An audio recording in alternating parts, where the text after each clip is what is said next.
Halo Tribuners, live update Top 10 kembali hadir mengawali aktivitas Anda. Edisi kali ini kami akan menyajikan 10 informasi baik dari dalam negeri maupun mancanegara yang tengah menjadi sorotan. Bersama saya Agung Laksono, kita jelang live update Top 10 selengkapnya.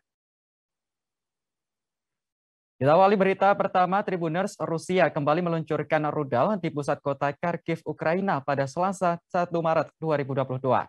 Kali ini rudal menghantam sebuah gedung administrasi negara regional di Kharkiv. Peristiwa serupa juga terjadi sehari sebelumnya pada Senin 28 Februari yang mengakibatkan warga sipil tewas. Rusia tampaknya mulai menargetkan serangannya di kantor pemerintahan kota Kharkiv. Pada Selasa pagi waktu setempat, sebuah rudal menghantam bagian depan gedung administrasi negara regional di sana. Hantaman rudal itu memicu ledakan yang besar dan kobaran api. Akibatnya kaca jendela pecah dan menghempaskan mobil-mobil di sekitarnya. Dalam video yang beredar, mobil-mobil tersebut hangus terbakar dan puing-puing berserakan di area alun-alun kota Kharkiv. Serangan rudal Rusia yang menghantam gedung pemerintahan ini juga telah diverifikasi kebenarannya oleh BBC. Dalam insiden terbaru ini, belum ada laporan korban luka maupun korban jiwa. Seperti diberitakan sebelumnya, ledakan rudal juga terjadi pada Senin 28 Februari kemarin di kota Kharkiv, Ukraina. Lokasi ledakan berada di daerah perumahan dan apartemen. Dalam video, bangunan tersebut hancur setelah dibombardir menggunakan rudal oleh pasukan Rusia. Kobaran api dan asap tebal juga membumbung tinggi membuat suasana kota Kharkiv semakin mencekam. Pejabat administrasi negara daerah Kharkiv melaporkan dalam penyerangan ini 11 warga sipil dilaporkan tewas dan puluhan lainnya terluka. Pihaknya menjelaskan saat insiden terjadi, para warga sedang mengantre di toko kelontong untuk mengisi persediaan setelah beberapa hari tutup. Pasca kejadian, beredar foto-foto kerusakan gedung dan korban yang terluka akibat terkena ledakan. Untuk diketahui, kota Kharkiv ini terletak di wilayah timur laut Ukraina. Beberapa hari terakhir, lokasi ini menjadi sasaran Rusia untuk melakukan pertempuran sengit dan gempuran udara.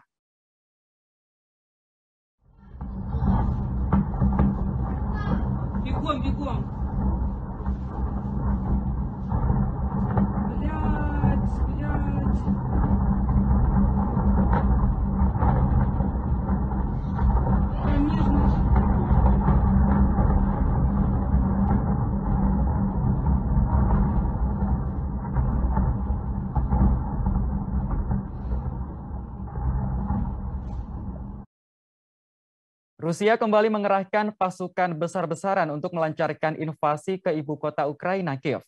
Pasukan ini bahkan membentuk konvoi militer sepanjang 40 mil atau 64 km. Pengerahan pasukan menuju Kiev ini terjadi pada Senin 28 Februari kemarin. Konvoi militer sepanjang 64 km ini tertangkap oleh satelit yang kemudian dirilis oleh Maxar Technologies. Tampak dalam foto, kendaraan militer milik pasukan Rusia berjalan beriringan. Konvoi ini mencapai 64 km atau setara dengan jarak Jakarta-Bogor menurut perhitungan Google Maps.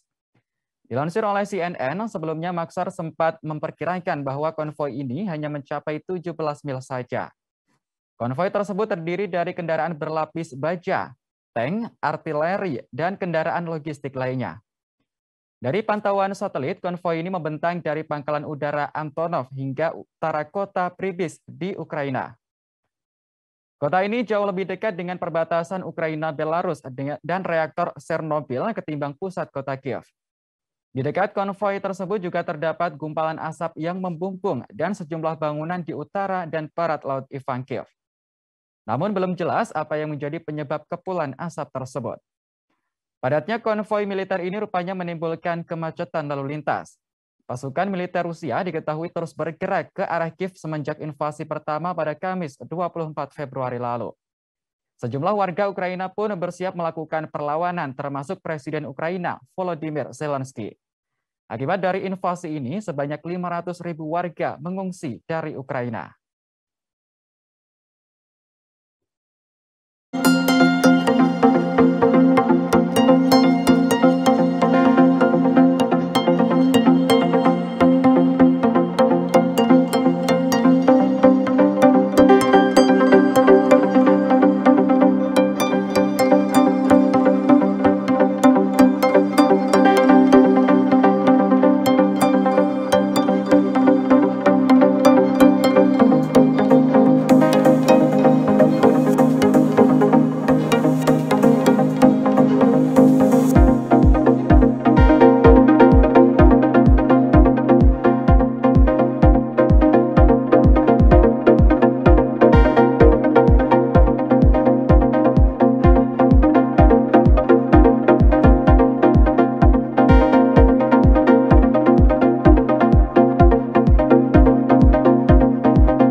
Kekuatan militer Rusia kini menjadi sorotan sejak melakukan invasi besar-besaran terhadap Ukraina. Negara yang dipimpin Vladimir Putin ini memiliki senjata mematikan bernama bom termobarik. Senjata ini disebut paling mematikan dan ditakuti seluruh dunia. Bom termobarik merupakan senjata yang dapat mengisap oksigen dari udara sekitar untuk menghasilkan ledakan bersuhu tinggi. Ledakan bom termobarik biasanya menghasilkan gelombang ledakan dengan durasi yang jauh lebih lama daripada ledakan konvensional. Sehingga dampak ledakan ini mampu menguapkan tubuh manusia. Dilansir dari Guardian, belum ada konfirmasi terkait penggunaan senjata tersebut oleh Rusia. Meskipun dari rekaman pihak Ukraina telah menunjukkan peluncur roket termobarik pada kendaraan Tos-1 Rusia. Bahkan sempat dilaporkan bahwa senjata itu telah memasuki wilayah Tokmak, Ukraina Selatan. Analis senior di Institut Kebijakan Strategis Australia, Marcus Hellier, mengatakan, kejelasan penggunaan senjata tersebut hanya tinggal menunggu masalah waktu. Menurut Hellier, senjata termobarik sangat efektif untuk menghancurkan formasi pertahanan. Meskipun senjata tersebut tidak dapat menembus tank, namun ledakannya dapat merusak kompleks apartemen dan berbagai bangunan. Senjata termobarik ini telah digunakan oleh pasukan Rusia dan Barat sejak tahun 1960-an. Senjata termobarik memiliki beragam ukuran, dari granat berpeluncur roket untuk pertempuran jarak dekat, hingga versi besar yang digunakan dari pesawat. Bom ini efektif digunakan di area terbuka serta ruang berbatas seperti bunker, gua, dan area perkotaan. Lantaran konflik militer Rusia dan Ukraina terjadi di area perkotaan, maka senjata ini sangat efektif digunakan. Senjata ini sebelumnya juga pernah dipakai Amerika Serikat saat memburu Osama bin Laden di wilayah Afghanistan. Akibat dari penggunaan senjata ini bisa menghancurkan apapun yang dilewatinya, termasuk mematikan manusia.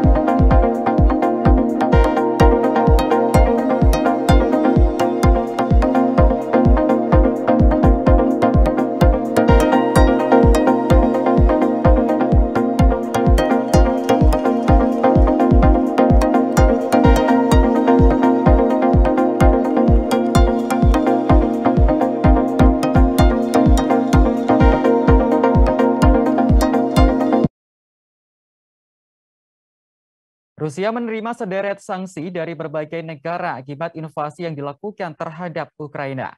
Negara seperti Amerika Serikat, Inggris, dan Uni Eropa menyetujui untuk memblokir Rusia dari sistem keuangan SWIFT. Tak hanya itu, timnas sepak bola Rusia juga dicoret dari gelaran Piala Dunia. Sistem SWIFT adalah jaringan pengiriman pesan yang digunakan oleh lebih dari 11.000 bank dan lembaga keuangan di lebih dari 200 negara. Dengan memblokir Rusia dari sistem SWIFT, seluruh transaksi keuangan internasional Rusia dibekukan dan sulit bagi Bank Sentral Rusia untuk melikuidasi aset. Uni Eropa dan negara barat lain juga akan membekukan aset kalangan oligarki Rusia di pasar keuangan Uni Eropa.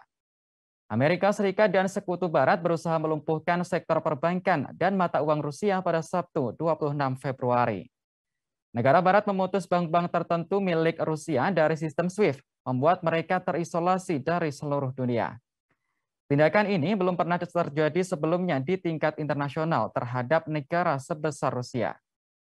Sanksi itu akan membuat kemampuan Bank Sentral Rusia tertatih dalam menggunakan cadangannya. Tak hanya dari sektor ekonomi, sanksi juga datang dari dunia olahraga internasional, yakni FIFA dan UEFA. Dalam laman resminya, FIFA bersama UEFA memutuskan untuk menangguhkan partisipasi Rusia dalam seluruh gelaran olahraga sepak bola. Kebijakan ini diterapkan hingga waktu yang belum ditentukan. FIFA dan UEFA juga menegaskan bahwa mereka menaruh solidaritas terhadap Ukraina dan berharap agar konflik segera berakhir. Kedua federasi juga resmi melarang timnas Rusia dan klub-klub Rusia bertanding dalam kompetisi FIFA maupun UEFA. Dengan keputusan tersebut, otomatis timnas Rusia batal tampil dalam babak semifinal playoff Piala Dunia akhir Maret mendatang, yang sedianya melawan Polandia. At the same time, the entire world is witnessing the determined and brave resistance by the Ukrainian army and population. As Russian forces unleash their assault on Kiev and other Ukrainian cities, we are resolved to continue imposing massive costs on Russia, costs that will further isolate Russia from the international financial system and our economies. In coordination with President Biden, President Macron, Bundeskanzler Scholz and Prime Minister Draghi, as well as Prime Minister Trudeau and Prime Minister Johnson, we considered a significant tightening of our international response. The European Union and its partners are working to cripple Putin's ability to finance his war machine. I will now propose to EU leaders the following measures. First, we commit to ensuring that a certain number of Russian banks are removed from SWIFT. This will ensure that these banks are disconnected from the internal system and harm their ability to operate globally. SWIFT is the world's dominant global interbank payment system. Cutting banks off will stop them from conducting most of their financial transactions worldwide and effectively block Russian exports and imports.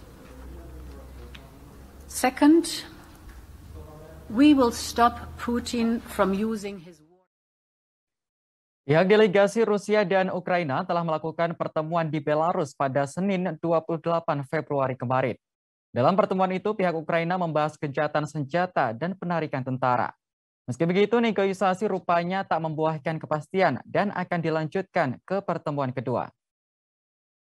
Dikutip dari Al Jazeera, pembicaraan Rusia dan pejabat Ukraina berlangsung selama hampir 5 jam. Delegasi Rusia Vladimir Medinsky mengatakan kedua belah pihak menemukan poin-poin tertentu di mana posisi bersama dapat diramalkan. Sementara kantor kepresidenan Ukraina mengatakan isu utama pembicaraan tersebut adalah gencatan senjata dan penarikan tentara dari Ukraina. Penasihat utama Presiden Ukraina Volodymyr Zelensky, Mikhailo Podolyak, mengatakan sedikit rincian pertemuan tersebut. Pihaknya mengupayakan agar gencatan senjata di Ukraina dihentikan dan mengakhiri permusuhan. Meski begitu, pembicaraan tersebut tak membuahkan kesepakatan. Kedua belah pihak disebut akan kembali menggelar pertemuan di putaran kedua. Pertemuan kedua ini rencananya akan diadakan di perbatasan Polandia-Belarusia. Pemilihan tempat itu disepakati setelah berkonsultasi dengan para pemimpin kedua negara tersebut. Pihak Rusia dan Ukraina telah mengidentifikasi beberapa topik prioritas di mana mereka telah menguraikan keputusan tertentu. Akan tetapi hal ini tidak dijelaskan secara rinci. Sementara dari pihak Rusia belum diketahui apa keinginannya dalam perundingan kali ini. Namun seorang pejabat barat percaya Putin ingin menggulingkan pemerintahan Volodymyr Zelensky dan menggantinya dengan rezimnya sendiri.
Kita beralih ke informasi dalam negeri, Tribuners. Wacana penundaan pemilu 2024 kembali mencuat setelah dilontarkan oleh Ketua Umum Partai Kebangkitan Bangsa atau PKB, Muhaimin Iskandar. Wacana ini pun kembali memunculkan pro dan kontra di kalangan politisi maupun masyarakat. Sebab wacana penundaan pemilu 2024 juga menyeret isu perpanjangan masa jabatan presiden. Ketua Umum Partai Kebangkitan Bangsa atau PKB Muhaimin Iskandar mengklaim banyak yang setuju jika pemilu 2024 ditunda 1 hingga 2 tahun. Usulan tersebut berdasarkan survei terhadap 100 juta objek akun di media sosial. Menurut analisis Big Data, 60% diantaranya mendukung penundaan pemilu, sementara 40% sisanya menolak. Wakil Ketua DPR ini mengakui bahwa temuan Big Data tersebut berbeda dengan hasil survei, yang mayoritas menyatakan tidak setuju dengan wacana penundaan pemilu atau penambahan masa jabatan presiden. Namun ia menegaskan bahwa usulan penundaan pemilu murni merupakan inisiatif dirinya. Meski begitu, usulan tersebut lantas didukung Partai Golkar dan Partai Amanat Nasional. Sementara itu, hadirnya wacana penundaan pemilu 2024 ditolak oleh 5 parpol lain, yakni PDIP, Nasdem, Demokrat, PKS, dan PPP. Sekretaris Jenderal PDIP Hasto Kristianto menilai wacana penundaan pemilu tidak penting dibicarakan. Sebaliknya, persoalan kenaikan harga kebutuhan pokok rakyat hingga kelangkaan minyak goreng dinilai lebih penting ditangani segera. Sementara itu, wacana ini sangat berhubungan erat dengan isu perpanjangan masa jabatan presiden. Sebelumnya, Presiden Jokowi sendiri telah berulang kali menyatakan sikapnya terhadap wacana perpanjangan masa jabatan presiden. Jokowi menolak wacana tersebut dan mengaku tidak berminat menjabat hingga 3 periode.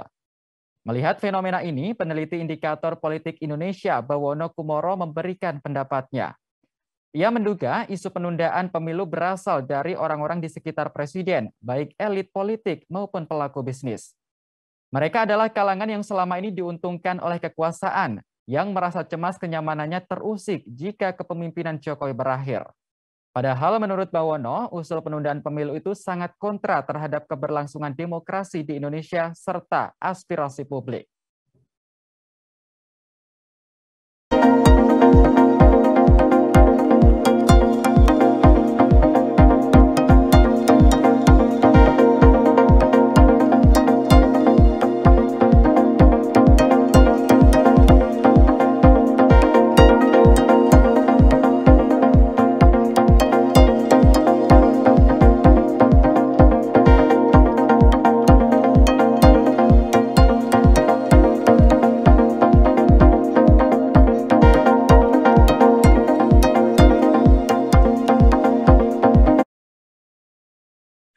Presiden Joko Widodo mengingatkan para istri personel TNI dan Polri untuk tidak mengundang penceramah radikal dalam pengajian. Apalagi hal tersebut mengatasnamakan demokrasi. Presiden lantas menekankan bahwa kedisiplinan personel TNI dan Polri sangat berbeda dengan masyarakat sipil. Hal ini disampaikan Jokowi saat memberikan pengarahan dalam rapat pimpinan TNI Polri di Markas Besar TNI pada Selasa 1 Maret. Presiden mengatakan TNI dan Polri saat ini sudah harus saatnya berbenah. Salah satunya berkaitan dengan arah kedisiplinan personel di masing-masing instansi tersebut, termasuk di lingkup keluarga. Jokowi lantas mengingatkan kepada istri TNI Polri agar tidak mengatasnamakan demokrasi untuk mengundang penceramah radikal. Menurut Jokowi, hal-hal kecil seperti ini juga penting untuk diperhatikan. Presiden menegaskan kedisiplinan personel TNI dan Polri sangat berbeda dengan kedisiplinan masyarakat sipil. Jokowi juga menyinggung bahwa tak ada demokrasi di tubuh TNI maupun Polri. Menurut Jokowi, tak ada yang namanya bawahan bisa merasa bebas dengan atasannya karena atas nama demokrasi. Kemudian Jokowi juga menekankan kepada pimpinan TNI dan Polri untuk meningkatkan kedisiplinan agar hal-hal kecil. Contohnya mengenai pembicaraan tidak setujunya kebijakan ibu kota negara di grup-grup WhatsApp. Padahal kebijakan mengenai IKN sudah diputuskan pemerintah dan mendapatkan persetujuan dari DPR RI. Karena itu, para pimpinan TNI dan Polri juga harus berhati-hati jika pembicaraan di grup-grup WhatsApp terus diperbolehkan.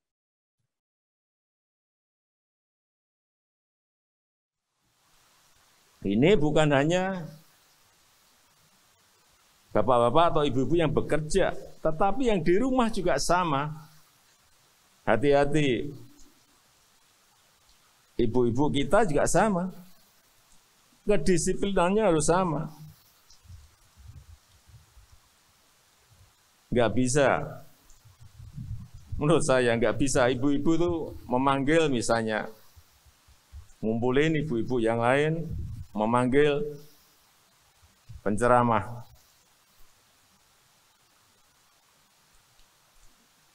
Semaunya, atas nama demokrasi.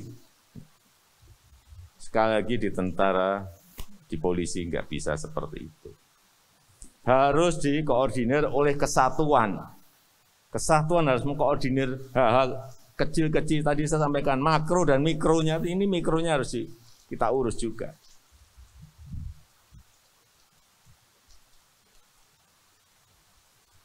Tahu-tahu mengundang penceramah radikal. Nah, hati-hati. Kita beralih ke informasi berikutnya, Tribuners, status Nur Hayati sebagai tersangka kasus korupsi APBD Cirebon akan segera dihentikan. Pasalnya, Barreskrim Polri mengakui bahwa Nur Hayati ditetapkan sebagai tersangka karena unsur tidak sengaja. Padahal kasus korupsi yang menyeret kepala desa tersebut berdasarkan laporan Nur Hayati. Hal ini disampaikan langsung oleh Kepala Badan Reserse dan Kriminal Polri, Komjen Agus Andrianto. Agus membenarkan bahwa dalam penanganan kasus ini, anggotanya tak sengaja menetapkan Nur Hayati sebagai tersangka. Meski begitu, Agus belum berencana menindak anggotanya yang menetapkan Nur Hayati sebagai tersangka dalam kasus dugaan korupsi APBD di Kabupaten Cirebon. Dengan perkembangan itu, Kejaksaan dan Kepolisian masih mendalami dan menyidik lebih lanjut peran Nur Hayati selaku bendahara desa dalam kasus itu. Agus meminta masyarakat melihat perkara tersebut secara utuh, mengingat hasil gelar perkara menetapkan tersangka tidak menunjukkan adanya unsur kesengajaan dari polisi. Namun Agus tetap mengucapkan terima kasih kepada masyarakat yang telah berpartisipasi aktif mengawal perkembangan kasus korupsi itu. Agus menegaskan masalah tersebut pastinya bakal menjadi bahan evaluasi dan introspeksi internal Polri. Seperti diberitakan sebelumnya, unggahan akun Twitter Menteri Koordinator Bidang Politik, Hukum, dan Keamanan Menko Polhukam Mahfud MD menjadi viral. Mahfud MD meminta agar penetapan status tersangka Nur Hayati dihentikan. Dalam unggahan hari ini, akun Twitter Mahfud MD memastikan hal tersebut. Kini pihaknya juga tengah menyiapkan formula yurisdisnya.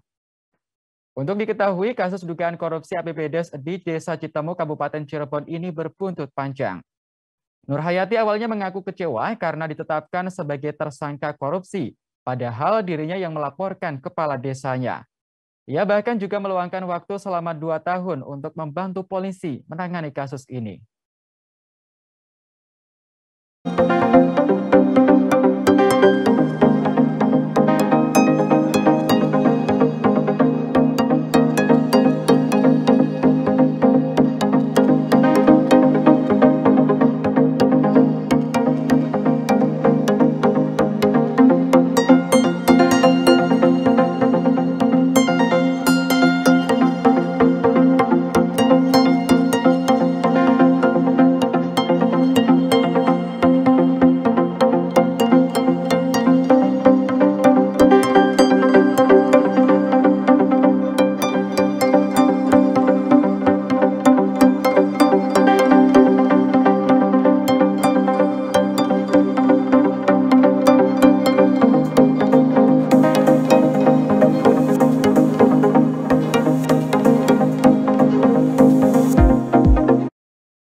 Video kemacetan lalu lintas menuju arah Puncak Bogor trending di media sosial sejak Senin 28 Februari kemarin.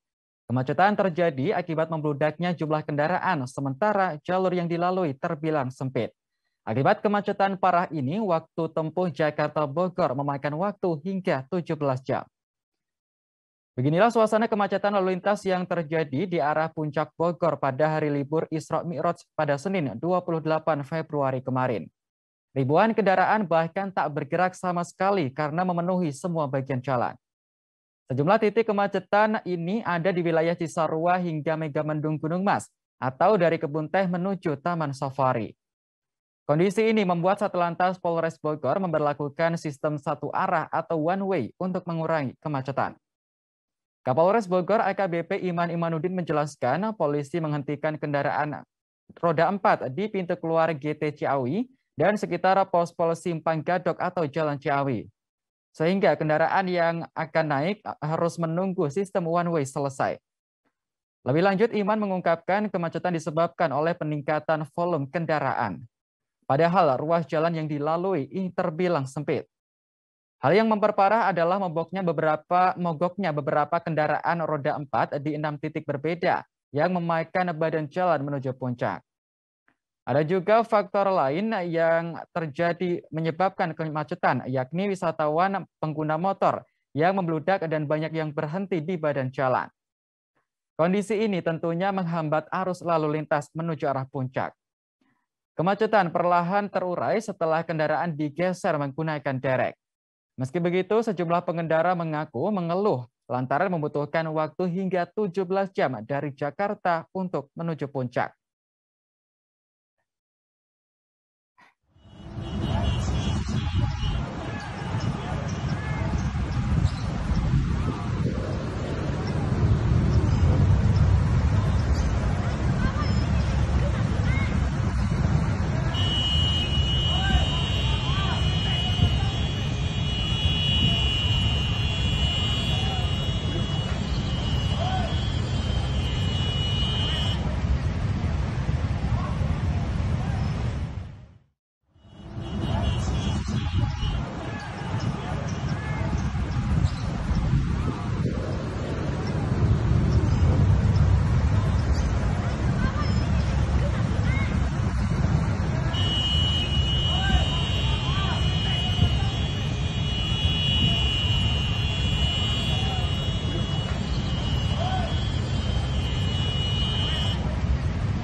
Seorang muazin di Sukabumi, Jawa Barat dibacok oleh pria misterius saat menunaikan sholat subuh.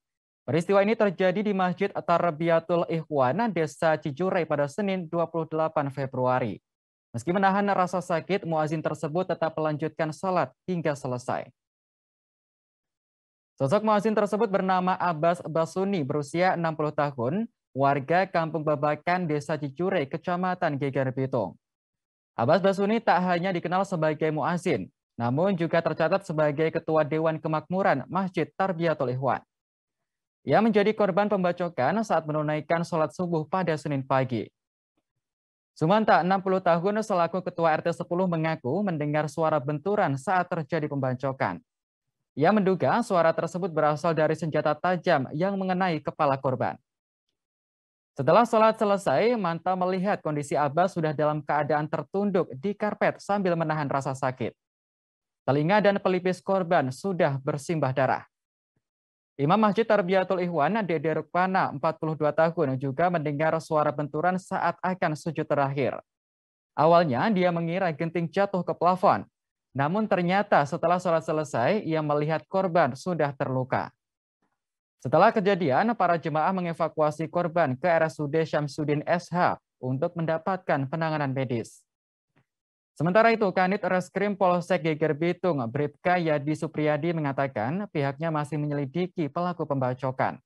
Dikatakan Supriyadi, saat kejadian ada 7 orang yang sedang menunaikan sholat subuh berjamaah. Pelaku diduga menyelinap masuk masjid dan membacok korban saat rokaat terakhir. Ia pun menerangkan tidak ada satupun saksi atau warga yang melihat pelaku saat beraksi. Polisi pun masih melakukan pendalaman terkait kasus pembacokan ini. Apa yang dibacok? Apa ininya? Telinga, Pak? Telinga dengan ini. Pelipis. Oh, pelipis ya, Pak. Ya. Lagi sholat. Sujud kedua terakhir. Itu sholat langsung berlanjut. Jadi kedengar itu Mang Abbas dibacok, jadi kan disangka bapak mah itu Mang Abbas teh jadi lah itu ngon jika anu kasarumahan padahal mah beren istighfar dengan an bapak rada anggang gitu. Nah, halanganku 2 gitu. Nyampe tuntas gitu korban juga. Sholat sampai tuntas? Iya. berdarah di mana-mana, Pak. Iya, ya. Terus lihat pelakunya, Pak? Nggak tahu nyata itu jadi kelihatan nggak eta pelakunya. Oh, nggak kelihatan? Nggak kelihatan sama sekali gitu, nggak ada orang yang itu lagi khusus sholat gitu. Jadi ada waktu umpering gitu, jadi ngejat manten gitu orangnya gitu. Baik Tribuners, informasi tadi sekaligus menutup jumpa kita dalam live update Top 10 kali ini. Jangan lupa untuk terus perbarui informasi Anda di kanal YouTube Tribun News. Saya Agung Laksono pamit undur diri. Terima kasih dan sampai jumpa. Jangan lupa like, subscribe, dan share ya.